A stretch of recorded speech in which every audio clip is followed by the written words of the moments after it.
অজু করে ক্রিম ব্যবহার করা যাবে কিনা, ব্যবহৃত টিভি বিক্রি অথবা কাউকে দিয়ে দিলে গুনাহ হবে কিনা, জর্দা দিয়ে পান খেলে কি ওযু নষ্ট হয়ে যাবে, নামাজ পড়া অবস্থায় যদি ধাতু বের হয় তাহলে এর বিধান কি হবে, সালাতে অলসতা আসলে করণীয় কি, নামাজে ডান পা নড়ে গেলে নামাজের কোনো অসুবিধা হবে কি, বাইরে ঠিকঠাক পর্দা করা যায় কিন্তু বাসায় বা কোনো অনুষ্ঠানে বেড়াতে গেলে মাহরাম মেনটেন করা যায় না, সেক্ষেত্রে করণীয় কি, নিয়মিত সূরা মুলক তেলাওয়াতকারী কবরে আযাব থেকে মুক্ত থাকবে, এ কথা কি সত্য, আমি ব্যাংকে ডিপিএস করি নাই এবং সেভিংস অ্যাকাউন্ট করেছি, তাতেও আমাকে বছরের শেষ দিন কিছু সুদ দেয়, এটা খাওয়া কি ঠিক হবে, পর্দা করার পর বেশিক্ষণ থাকলে আমার শারীরিক সমস্যার কারণে মাথা গরম হয়ে যায় এবং শ্বাসকষ্ট হয় এবং এই অবস্থাকে আমি মুখ খোলা রাখতে পারবো, চলুন তাহলে আর বিলম্ব না করে আপনাদের প্রশ্নের উত্তর দেওয়ার আলোকিত ভবনে আমরা প্রবেশ করি। তার নিয়ে এখন আপনি লিখেছেন বাথরুমে বিসমিল্লাহ বলা যায় না, কিন্তু যখন গোসল ফরজ হয় তখন তো বাথরুমে গোসল করতে হয়, সেক্ষেত্রে করণীয় কি, বাইরে থেকে বিসমিল্লাহ বলে প্রবেশ করবেন অথবা বাথরুমের ভিতরে গিয়ে যখন ওযুর মতো করে শুরু করবেন গোসল, তখন আপনি মনে মনে বিসমিল্লাহ বলে তারপর বাথরুমে আপনি গোসলের কার্যক্রম শুরু করবেন। এরপরে আফসানা ইমরোজ আপনি লিখেছেন ফরজ সালাতের প্রথম রাকাতে আয়াতুল কুরসি এবং দ্বিতীয় রাকাতে সূরা ইখলাস নিয়মিত পড়া যাবে কিনা, নিয়মিত এটা কেন করবেন, তবে আপনি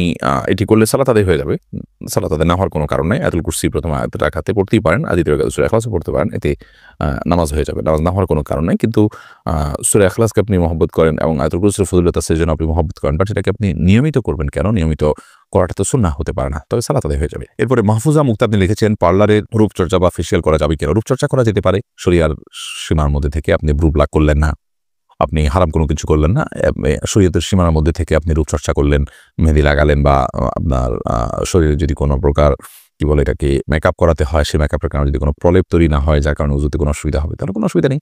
আর যদি প্রলেপ তৈরি করেন, ধরুন মাসিক অবস্থা কর্মী এটা করলেন, তার এখন সালাত ফরজ নয়, অতএব তিনি এটা করতে পারেন, এক কথায় শরীয়তের কোনো বিধান যদি লঙ্ঘন না হয় তাহলে সেক্ষেত্রে রূপচর্চা বা ফেসিয়াল করাতে কোনো অসুবিধা নাই। হাসান রহমান আপনি লিখেছেন নামাজ পড়া অবস্থায় যদি ধাতু বের হয় তাহলে এর বিধান কি হবে, নামাজ পড়া অবস্থায় যদি আপনার শরীর থেকে এরকম কিছু বের হয় তাহলে সেক্ষেত্রে সালাত ভঙ্গ হয়ে যাবে এবং পরবর্তীতে আপনি পবিত্র হয়ে পুনরায় সেই সালাত আদায় করবেন। আর যদি আপনার প্রায় এরকম বের হয় বা অনবরত বের হতে থাকে কিংবা একটু চাপের কারণে বের হয়, বিশেষ করে অনবরত যাতে বের হতে থাকে তারা তো মাজুর, তাহলে সে সালাত ব্যবস্থায় কন্টিনিউ করে নিয়ে যাবে।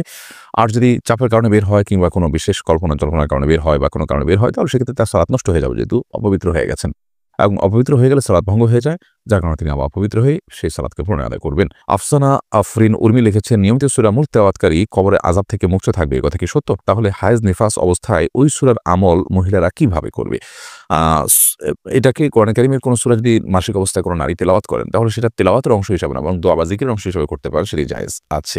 মোহাম্মদ রাকিব লিখেছেন আমি ব্যাংকে ডিপিএস করি নাই এবং সেভিংস অ্যাকাউন্ট করেছি, তাতেও আমাকে বছরের শেষ দিন কিছু সুদ দেয়, এটা খাওয়া কি ঠিক হবে না, এটা খাওয়া ঠিক হবে না, বরং এটা আপনি হিসাব করে রেখে সেই টাকাটা আপনি অবশ্যই কোনো গরিব দুঃখী মানুষকে দান করে দিবেন, যাতে করে আপনি এই হারামকা টাকাটি আপনি বক্ষণ না করেন, সবের উদ্দেশ্য ছাড়া কোনো গরিবকে আপনি দান করে দিলেন, ইনশাআল্লাহ আপনি দায় মুক্ত হয়ে যাবেন। রমজান বিপ্লব আপনি লিখেছেন জর্দা দিয়ে পান খেলে কি ওযু নষ্ট হয়ে যাবে, না, জর্দা দিয়ে পান খেলে ওযু নষ্ট হবে না, তবে অনেকগুলো জর্দা আছে যেগুলোতে তামাক থাকে, যেগুলো নেশা জাতীয় সেগুলো একজন মুসলমানের জন্য খাওয়া উচিত নয়, তবে যেটা সুঘ্রাণের জন্য শুধু মুখের সুগন্ধি তৈরির জন্য জর্দা, সেটি খাওয়া যেতে পারে। রুবা ইসলাম আপনি লিখেছেন বাইরে ঠিকঠাক পর্দা করা যায় কিন্তু বাসায় বা কোনো অনুষ্ঠানে বেড়াতে গেলে মাহরাম মেনটেন করা যায় না, সেক্ষেত্রে করণীয় কি, বোন রুবা আপনি ঠিকই বলেছেন যে বাইরে পর্দা করার চাইতে বাসার অভ্যন্তরে কিংবা কোনো অনুষ্ঠানে বেড়াতে গেলে পর্দা করাটা অনেক টাফ হয়ে যায়, এজন্য প্রথমত বাসার অভ্যন্তরে দ্বীনি পরিবেশ তৈরি করার চেষ্টা করতে হবে।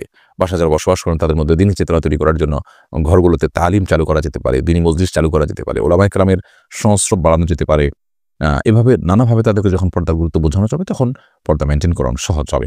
সেই সাথে যতক্ষণ পর্যন্ত তারা না বুঝছে ততক্ষণ পর্যন্ত নিজের পর্দা নিজে করার জন্য আপ্রাণ চেষ্টা করা, ঘুমটা দিয়ে থাকা এবং পুরুষ যিনি গায়ের মাহরাম আছেন তার থেকে দূরে থাকা, আড়ালে থেকে নিজের বাসার সংসার কাজগুলো করার আপ্রাণ চেষ্টা এবং লড়াই চালিয়ে যেতে হবে যদি না পৃথক হওয়ার সুযোগ থাকে।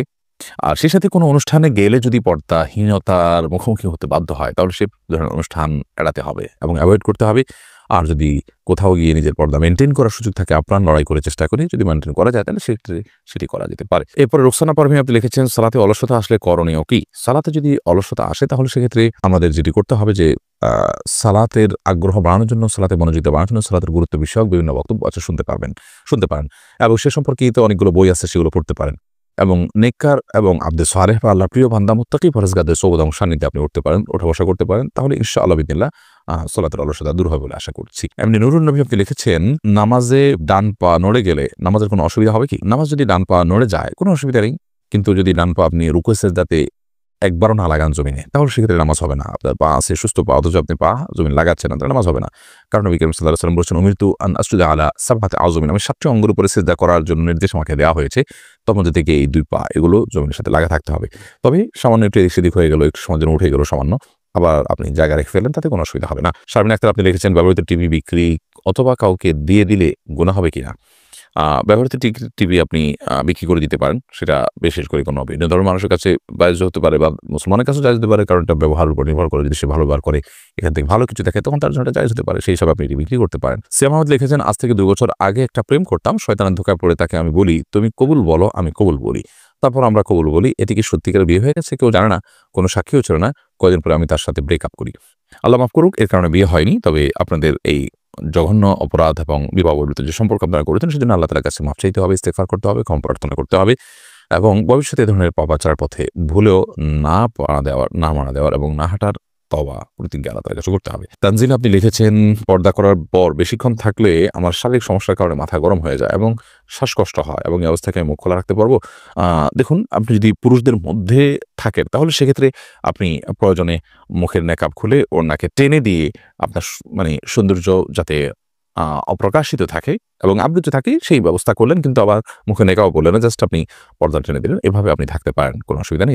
এটা আপনার জন্য জায়েজ হতে পারে। এছাড়া যদি পুরুষদের মধ্যে আপনি না থাকেন, বরং আপনি কোনো জায়গায় যাচ্ছেন, ধরুন গাড়িতে আছেন, ব্যক্তিগত গাড়িতে, তাহলে সেক্ষেত্রে আপনি পেছনে আছেন, খুলে আপনি বসলেন, তাতে কোনো অসুবিধা নেই। আপনি পুরুষের সামনে আপনার নিজের সৌন্দর্যকে প্রকাশ করবেন, এটি হলো পর্দার মূল বিষয়। ব্যাপারী আশরাফুল আলম আপনি লিখেছেন, হুজুর পর্নো ভিডিও থেকে বাঁচার উপায় কি? এটা থেকে বাঁচার উপায় হলো, প্রথমত নিজের বিরুদ্ধে নিজে একটু হার্ড অ্যাকশনে যেতে হবে এবং প্রয়োজনে এই ধরনের ভিডিও ইত্যাদি সবগুলো রিমুভ করে নিজের সেট, মোবাইল ইত্যাদি এগুলোকে পরিচ্ছন্ন করতে হবে। প্রয়োজনে মোবাইল সেট পরিবর্তন করে বাটন ফোনে চলে যেতে হবে। মোবাইল ফোন হাতের কাছে রাখা যাবে না, বিক্রি করে কাউকে দান কি করে 6 মাস 1 বছরের জন্য দূরে সরে যেতে হবে। সেই সাথে নির্জনতা পরিহার করতে হবে এবং আপনার খুবই নেককার, মুত্তাকি, পরহেজগার মানুষগুলোর সাথে একান্তে সারাদিন ওঠা বসা, তাদের সাথে মেলামেশা করার চেষ্টা করতে হবে। এমনি রাহিম সরকার আপনি লিখেছেন, অজু করে ক্রিম ব্যবহার করা যাবে কিনা? অজু করার পর ক্রিম ব্যবহার করতে কোনো অসুবিধা নেই।